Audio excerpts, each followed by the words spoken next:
Akashvani.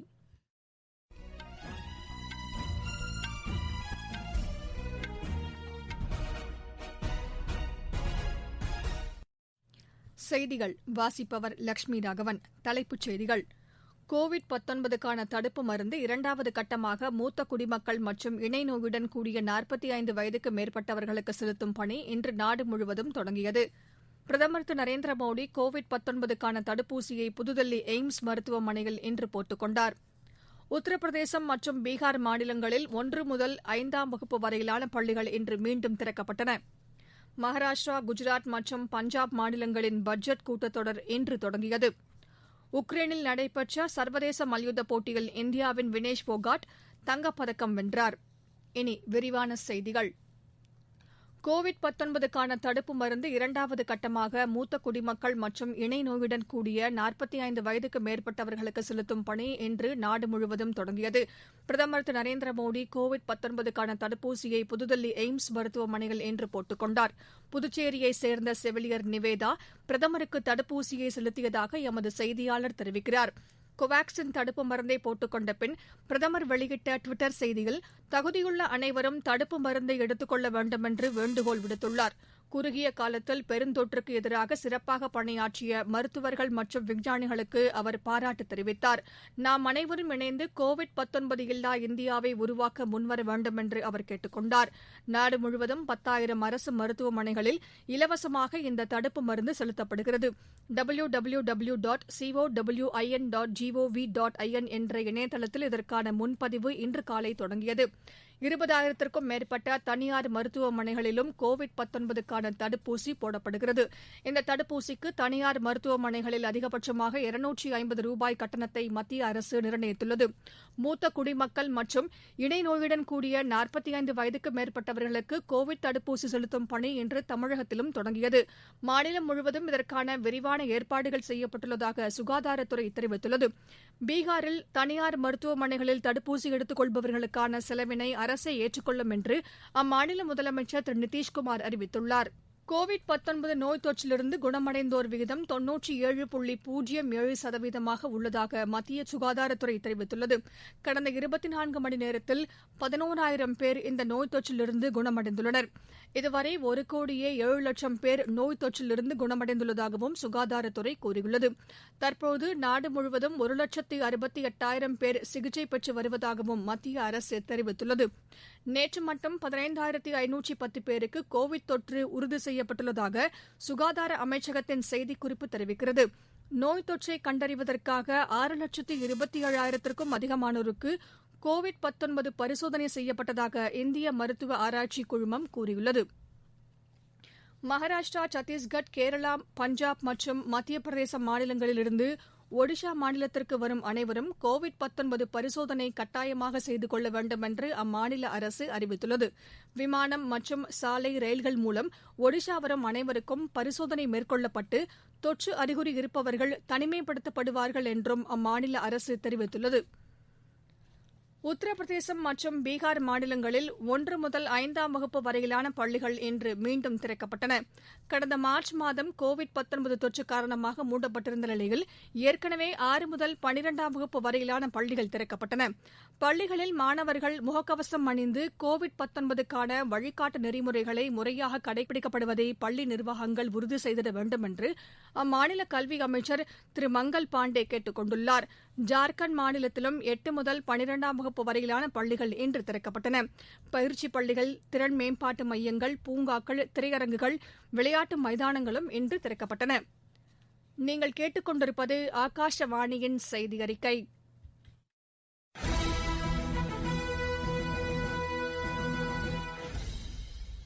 COVID-19 ஒழிப்போம், தடுப்பூசிக்கு தயாராவோம்.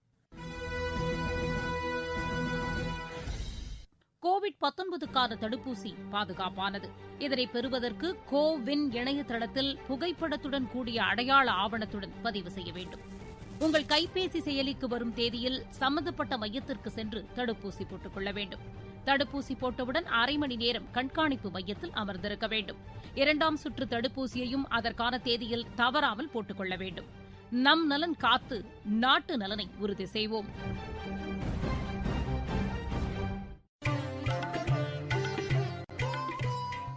கோவிட்-19ற்கு எதிரான போரில் நமக்கான 3 கவசங்கள். முகக்கவசம் அணிவோம், தனிநபர் இடைவெளியை கடைபிடிப்போம், கை மற்றும் முக சுத்தம் பராமரிப்போம். விவசாயப் பொருட்களின் உற்பத்தி அதிகரித்து வரும் நிலையில் உணவு பதப்படுத்துதல் மற்றும் மதிப்பு கூட்டுதலில் ஒரு புதிய மறுமலர்ச்சியை ஏற்படுத்த வேண்டும் என்று பிரதமர் திரு நரேந்திர மோடி வலியுறுத்தியுள்ளார். மத்திய அரசின் வரும் நிதியாண்டிற்கான நிதிநிலை அறிக்கையில் வேளாண் துறைக்கான கட்டமைப்பு திட்டங்கள் குறித்து காணொலி காட்சி வாயிலாக உரையாற்றிய பிரதமர், உணவுப் பொருட்களை பதப்படுத்துதல் மற்றும் மதிப்பு கூட்டுதலில் 20-30 ஆண்டுகளுக்கு முன்பே கவனம் செலுத்தியிருந்தால் நாட்டின் வளர்ச்சிக்கு உந்து சக்தியாக இருந்திருக்கும் என்று அவர் கூறினார். தற்போது உணவுப் பொருட்கள் மட்டுமல்லாது காய்கறிகள், பழங்கள், மீன் உள்ளிட்ட கடல் உணவுப் பொருட்கள் ஆகியவற்றை பதப்படுத்தி கிடங்குகளில் வைக்க விவசாயிகளுக்கு அவர்களின் சொந்த கிராமங்களிலேயே சேமிப்பு கிடங்குகள் ஏற்படுத்த வேண்டியதன் அவசியத்தை பிரதமர் எடுத்துரைத்தார். பதப்படுத்திய உணவுப் பொருட்களுக்கான உலகளாவிய சந்தையில் இந்திய வேளாண் பொருட்களை விரிவுபடுத்த வேண்டியதன் அவசியத்தையும் பிரதமர் வலியுறுத்தினார். இந்திய கடல்சார் உச்சி மாநாட்டை பிரதமர் திரு நரேந்திர மோடி நாளை காணொலி காட்சி வாயிலாக தொடங்கி வைத்து உரையாற்றுகிறார். 3 நாட்கள் நடைபெறவுள்ள இந்த உச்சி மாநாட்டிற்கு துறைமுகம் மற்றும் கப்பல் போக்குவரத்து துறை அமைச்சகம் ஏற்பாடு செய்துள்ளது. வரும் 10 ஆண்டுகளுக்குள் இந்திய கடல்சார் துறையை உலக அளவில் மேம்படுத்துவதற்கான திட்டங்கள் இந்த மாநாட்டில் வகுக்கப்படும் என்று எதிர்பார்க்கப்படுகிறது. பல்வேறு நாடுகளில் இருந்து வரும் பிரதிநிதிகள் இந்த மாநாட்டில் பங்கேற்று இந்திய கடல்சார் துறையில் தொழில் மற்றும் முதலீட்டுக்கான வாய்ப்புகள் குறித்து விவாதிக்க உள்ளனர். இந்த உச்சி மாநாட்டில் தூத்துக்குடி வ.உ. சிதம்பரனார் துறைமுகத்தின் சார்பில் பல்வேறு நிறுவனங்களுடன் புரிந்துணர்வு ஒப்பந்தங்கள் செய்து கொள்ளப்பட உள்ளதாக துறைமுக அதிகாரிகள் தெரிவித்துள்ளனர். தமிழகத்தில் கடந்த 2 நாட்களாக தேர்தல் பிரச்சாரம் மேற்கொண்டு வரும் காங்கிரஸ் முன்னாள் தலைவர் திரு ராகுல்காந்தி இன்று கன்னியாகுமரியில் மாணவர்கள் மற்றும் மீனவர்களுடன் கலந்துரையாடினார். பின்னர் அவர் கன்னியாகுமரி தொகுதி முன்னாள் மக்களவை உறுப்பினர் மறைந்த வசந்தகுமார் நினைவிடத்திற்கு சென்று அஞ்சலி செலுத்திய பின் குடும்பத்தினருக்கு ஆறுதல் கூறினார். மகாராஷ்டிரா, குஜராத் மற்றும் பஞ்சாப் மாநிலங்களின் பட்ஜெட் கூட்டத்தொடர் இன்று தொடங்கியது. மகாராஷ்டிராவில் ஆளுநர் திரு பகத்சிங் கோஷியாரி உரையுடன் பட்ஜெட் கூட்டத்தொடர் தொடங்கியது. 10 நாட்கள் நடைபெறவுள்ள இந்த கூட்டத்தொடரில் அம்மாநில அரசின் நிதிநிலை அறிக்கை வரும் 8ஆம் தேதி தாக்கல் செய்யப்பட உள்ளது.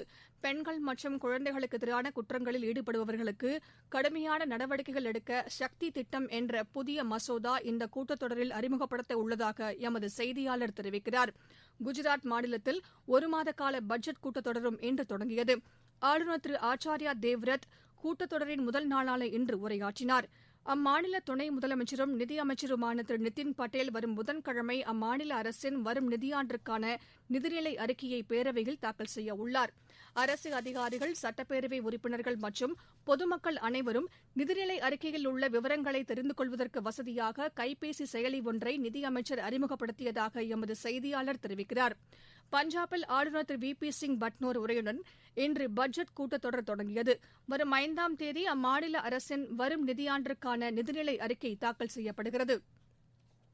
விளையாட்டுச் செய்திகள். உக்ரைனில் நடைபெற்ற சர்வதேச மல்யுத்த போட்டியில் இந்தியாவின் வினேஷ் போகாட் தங்கப்பதக்கம் வென்றார். மகளிர் 53 கிலோ எடைப்பிரிவு இறுதியாட்டத்தில் அவர் பெலாரஸின் வனிசாவை வென்று பதக்கத்தை கைப்பற்றினார். பாக்ஸம் சர்வதேச குத்துச்சண்டை போட்டி ஸ்பெயினின் கேஸ்டனானில் இன்று தொடங்குகிறது. வரும் 7ஆம் தேதி வரை நடைபெறவுள்ள இப்போட்டியில் இந்தியாவின் சார்பில் மேரிகோம் தலைமையிலான 14 பேர் கொண்ட அணி பங்கேற்கிறது. ஆடவர் பிரிவில் 8 பேரும், மகளிர் பிரிவில் 6 பேரும் இதில் இடம்பெற்றுள்ளனர். 19 நாடுகள் இப்போட்டியில் பங்கேற்கின்றன. ஐஎஸ்எல் கால்பந்து போட்டியின் லீக் ஆட்டங்கள் நேற்றுடன் நிறைவு பெற்றது. அர்ஜென்டினா ஓபன் டென்னிஸ் போட்டியில் இந்தியாவின் சுமித் நாகல் பிரதான சுற்றுக்கு முன்னேறியுள்ளார். பியூனஸ் ஐரிஸில் இன்று நடைபெற்ற 2வது தகுதிச்சுற்று ஆட்டத்தில் அவர் 6-4, 6-4 என்ற செட் கணக்கில் ஸ்பெயினின் மேரியோ விலோலோ மார்டினஸை வென்றார். மீண்டும் தலைப்புச் செய்திகள். கோவிட்-19க்கான தடுப்பு மருந்து 2வது கட்டமாக மூத்த குடிமக்கள் மற்றும் இணை நோயுடன் கூடிய 45 வயதுக்கு மேற்பட்டவர்களுக்கு செலுத்தும் பணி இன்று நாடு முழுவதும் தொடங்கியது. பிரதமர் திரு நரேந்திர மோடி கோவிட்-19க்கான தடுப்பூசியை புதுதில்லி எய்ம்ஸ் மருத்துவமனையில் இன்று போட்டுக் கொண்டார். உத்தரப்பிரதேசம் மற்றும் பீகார் மாநிலங்களில் 1 முதல் 5ஆம் வகுப்பு வரையிலான பள்ளிகள் இன்று மீண்டும் திறக்கப்பட்டன. மகாராஷ்டிரா, குஜராத் மற்றும் பஞ்சாப் மாநிலங்களின் பட்ஜெட் கூட்டத்தொடர் இன்று தொடங்கியது. உக்ரைனில் நடைபெற்ற சர்வதேச மல்யுத்த போட்டியில் இந்தியாவின் வினேஷ் போகாட் தங்கப்பதக்கம் வென்றார். இத்துடன் இந்த செய்தி அறிக்கை நிறைவு பெற்றது. எமது செய்திகளை உடனுக்குடன் அறிந்து கொள்ள AIR_News_Chennai என்ற டுவிட்டர் பக்கத்திலும், செய்தி தொகுப்புகளை all India radio news Chennai என்ற யூ டியூப் சேனலிலும் அறிந்து கொள்ளலாம்.